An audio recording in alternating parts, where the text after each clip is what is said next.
Hi, old. Hi, old. Deleted old. Are you over the age of 20? Well, you're old. One time when my friend was 20, she got called a hag by a K-pop stan. So I'm basically dead. It's so funny to look at posters where companies are like auditioning K-pop groups and the cutoff age to audition is 18. What do you mean I'm 5 years too late? Today's topic is ageism. So I actually posted a video around 2 years ago going more in depth to the topic of K-pop idols being so young. I can't really call it a trend because it's been a thing since basically the beginning of the K-pop industry. I will be going into a specific insane case later in the video. Ageism is prevalent in everything, but especially the music industry.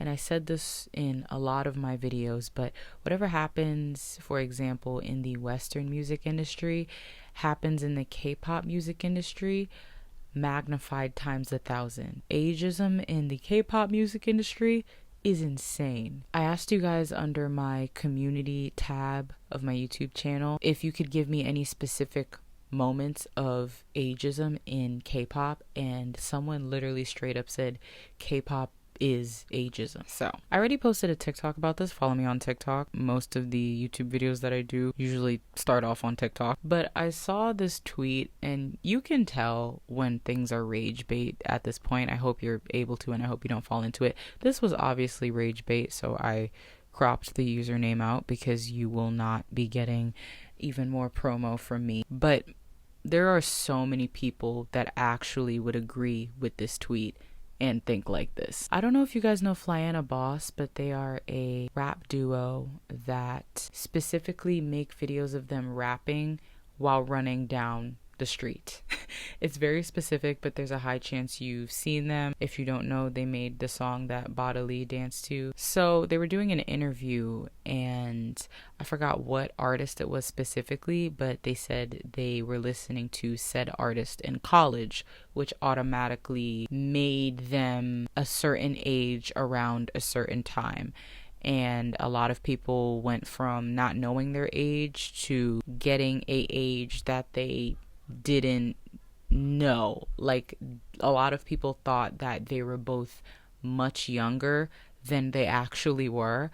And of course, since the internet is full of normal people who are super normal, people were like upset about it. And then there was a bunch of, I can't even say discourse, but sure, there was a bunch of discourse of people looking into Flyana Boss and re-looking at their music in a different light because they're older, and I guess their age has to do with the quality of rap. I don't know. A lot of people were basically like, why is Flyana Boss even making this music? Why are they running up and down the street? Why are they dressing like this? Why are they acting like this? Why are they doing XYZ? They're older. Like, they're old. They shouldn't be doing this. Now, like I said before, ageism is everywhere. And now thinking about it, because, you know, the colonizers came in and colonized every centimeter of this globe. I wonder if before the entire world was colonized, how age was originally seen. I feel like most things come from colonizers. There's a reason why a lot of the globe is Christian. That was a religion that was forced onto a lot of people by colonizers. I wonder if ageism and how we view age in general was something that was pushed onto the globe by the colonizers. But anyway, ageism is everywhere, and while I was doing research for this video, I saw a comment and it said, no one ever asks comedians their age. And I do want to compare comedians, but also obviously we can't fully compare. I don't really know how ageism is in the comedy world. I'm not too familiar on that, but I feel like comedians are a really specific and good example, because when you're doing stand-up specifically, you're talking about your stories and the stuff you've gone through.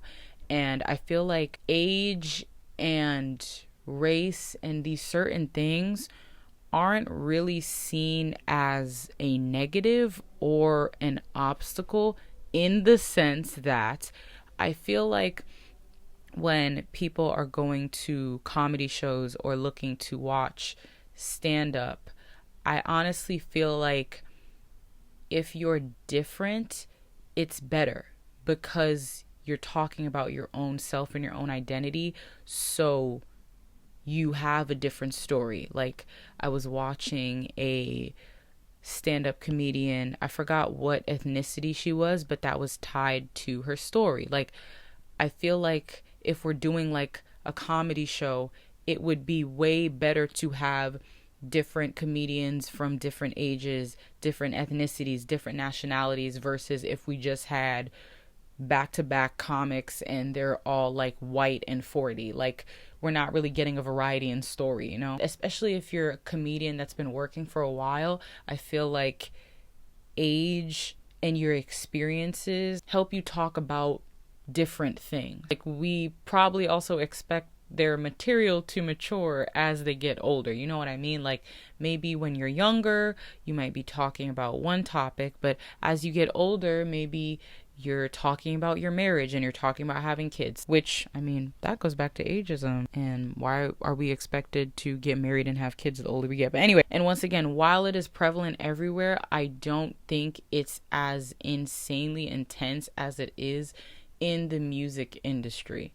Like, obviously there are actors, specifically female actors, who have talked about the older they get, the more the roles and castings they get called to do go from beautiful princess to old hag witch. Like, it obviously is there, but once again, it's really crazy how in the music industry you are expected to not be able to deliver or make music. And much like stand-up comedy, specifically being a medium where you can tell your story and really talk about who you are and what you've been through as a person, music does the same thing. And in my opinion, if it's like a comedian is using their identity and their age and their experiences and what they've been through to help tell a story, and that's a good thing, and it enriches their material and their work, why are we not expecting the same within artists in the music industry? Once again, this trend of idols being young is not really a trend in the K-pop industry. Honestly, I feel like it's like a characteristic and part of the K-pop industry's identity, idols being so young. My friend, shout out to you, you know who you are, she told me to look up a group called G Story, which I have never heard of before. G Story was a K-pop, I can't even say teen, they weren't teens yet, a K-pop kid group. The average age for this group, drumroll please, I have to edit in a drum roll, was 10. That was the average age. I'm pretty sure there was a 9-year-old in there. I think a 10-year-old in there. Right. Playground. Literal playground. Like, the age you get snatched up off the playground to start training to debut in a couple years is the age that these children were debuting. Actually insane. And it was to the point where in 2010, issues were raised to the Korean National Assembly to restrict children under 10 from being on broadcast. So there are two theories as to why the K-pop industry likes to stardom young, I guess. I also want to put here, I don't remember if I said this in the other K-pop idols are young commentary video I did. The problem isn't really necessarily them being young, I guess, which, I mean, I still have a problem with it, but the problem is more the way they get treated. So many examples of them being sexualized. Literally, the Billboard article that I screenshotted and posted said that the K-pop industry has so many different egregious examples of these minors getting put in situations where they're wearing very short clothes, they're dancing to and doing very sexual songs. I've been dancing since I was 5. I understand learning a language at a young age or starting young in terms of hobbies and stuff, so That's not really the problem. The problem is getting put in situations where you're a minor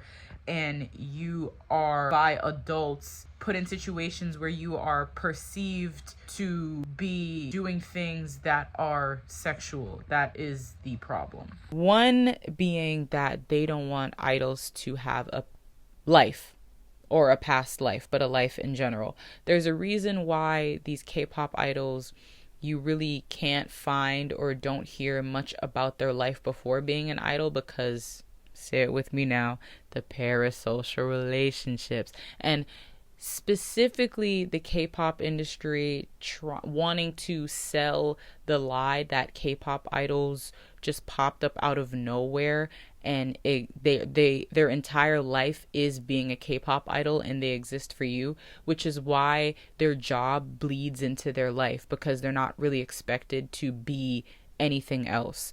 Megan Thee Stallion isn't just a rapper and that's all she is. She goes out and eats and drinks and dates and does whatever. These K-pop idols aren't expected to do that, and it's heavily frowned upon when they do that, because their job title isn't just seen as a job title, it's seen as their entire life. So the older you are when you start to train and then eventually debut, the more time has passed where you have had a life before being a K-pop idol. And once again, if anything gets out of you living a life before being a K-pop idol, that automatically breaks the illusion that you are a K-pop idol and you just like Sims popped up and only exist for your fans. I saw other people say that the younger you are, the easier it is for you to be manipulated, which that isn't a theory, that's literally just true. And especially a lot of these younger kids who want to be K-pop idols so badly that might not know what you have to go through, or what you're forced to go through when you're a trainee and want to be a K-pop idol.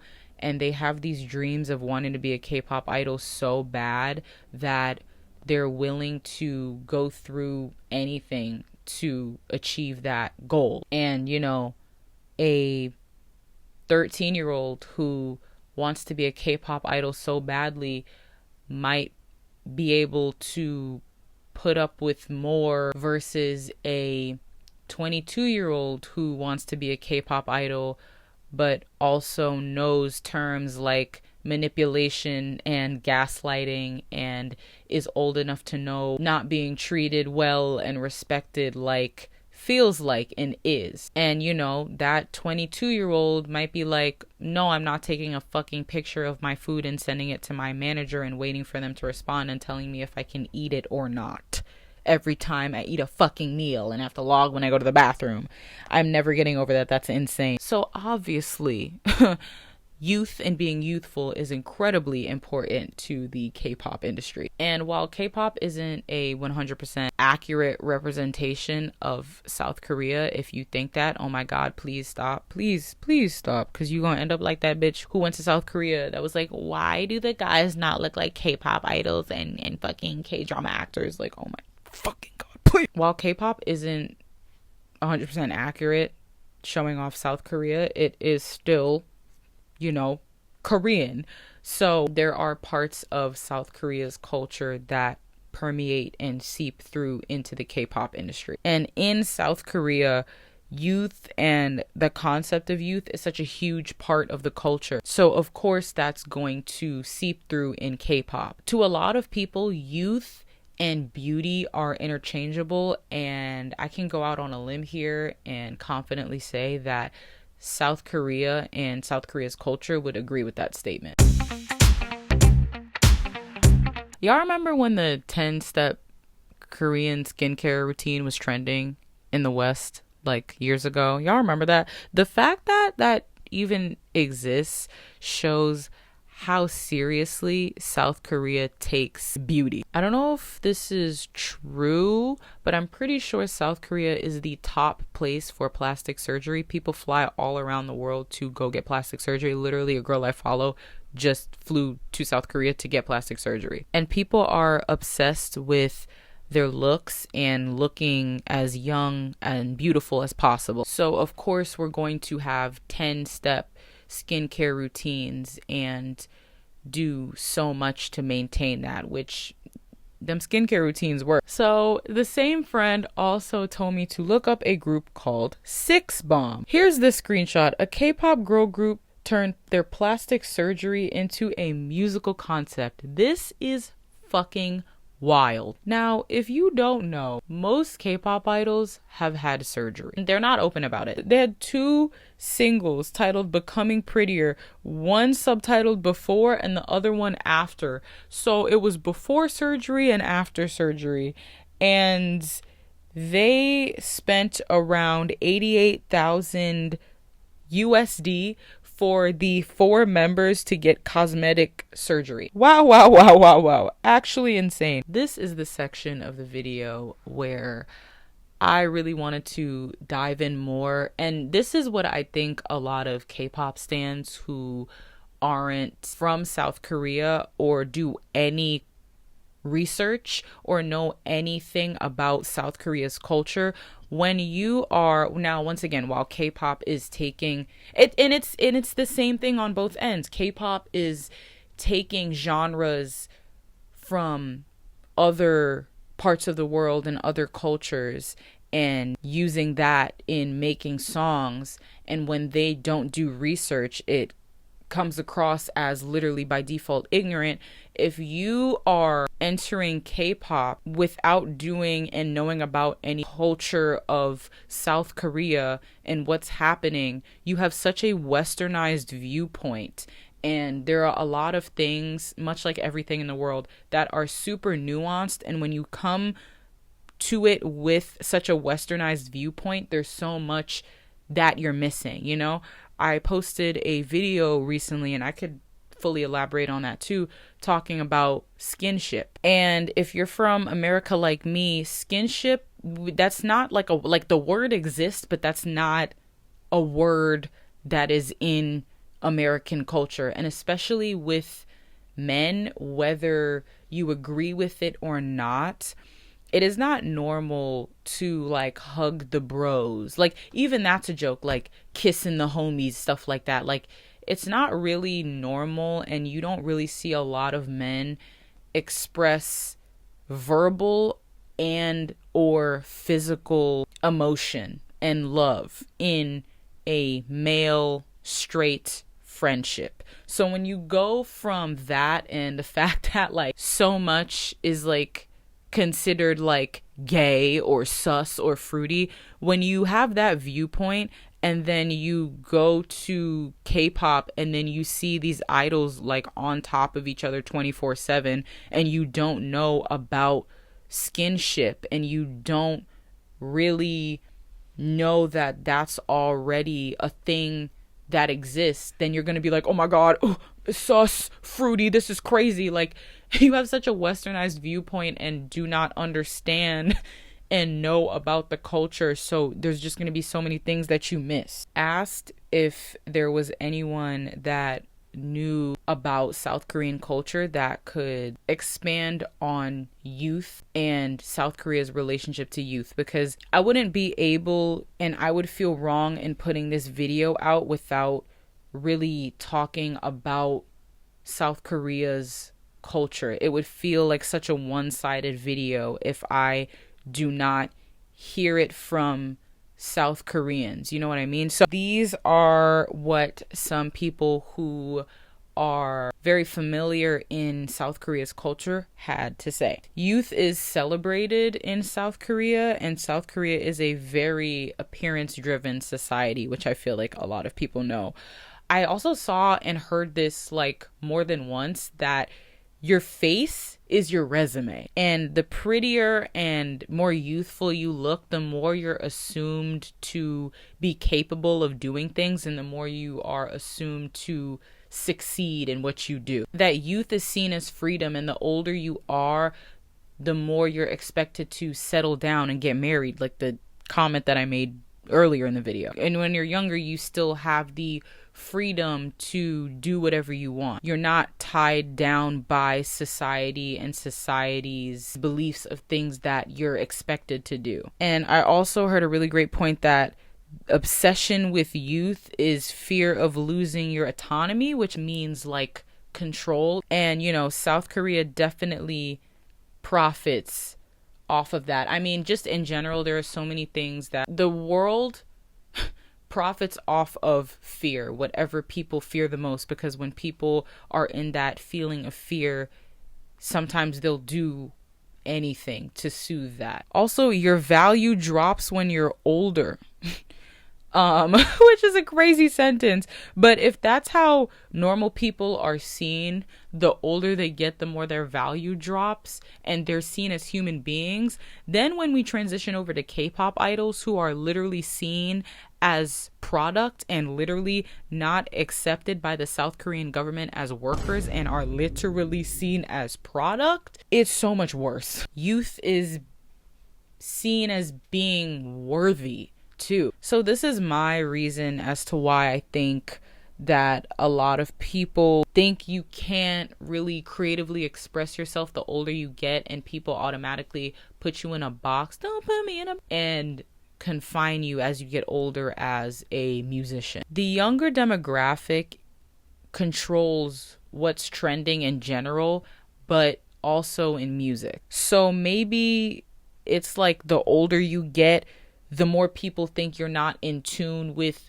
what's trending and what's going on. You're like out of touch, and your opinion becomes less valuable because you are not seen as a part of the demographic that controls and validates what's cool. So you become less valuable and you have less connection and less control. And it's just so funny because hyperpop, I'm pretty sure, is the genre that Charli XCX does. I'll look it up. If I'm wrong, please correct me in the comments. But I'm pretty sure Charli XCX is close to 30. This is the most popular she's ever been. So that also proves that this is wrong. If it was that the younger you are, you control what's trending and you control what's cool, then Charli XCX wouldn't have been able to experience all the success with Brad. This sentence is obvious. Age determines experience, right? I know a lot of Gen Z sees the millennial versus Gen Z thing as a meme, which it is, but there is a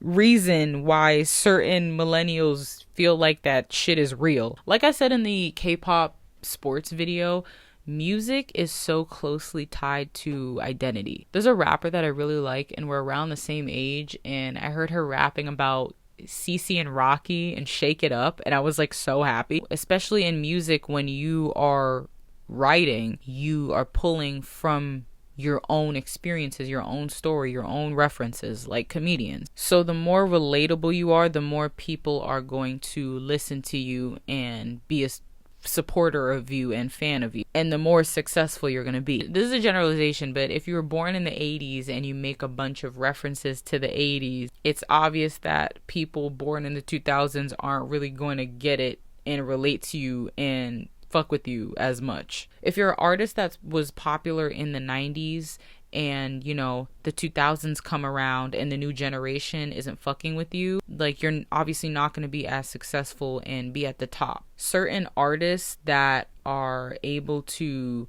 stay, certain artists who transcend are able to stay because each generation has still identified with them and what they do. The older you are, the more experience you have. And if you're sitting here and telling me that you think that Jin, who just debuted at age 20 or however old he was when he debuted, versus Jin at the age he is now has more to give, you're so delusional. You think all the years Jin has been an idol and all of the stuff he's learned, maybe the trials and errors that he's made, you think that over time he hasn't become more confident in his dancing and singing and songwriting and his ability to execute concepts. I think the older you are, the better you become, because once again, Jin has so much knowledge that he didn't have before. So Jin doing a rock star concept at age 40. By the way, most rock stars are over the age of 40, and Jin is 32.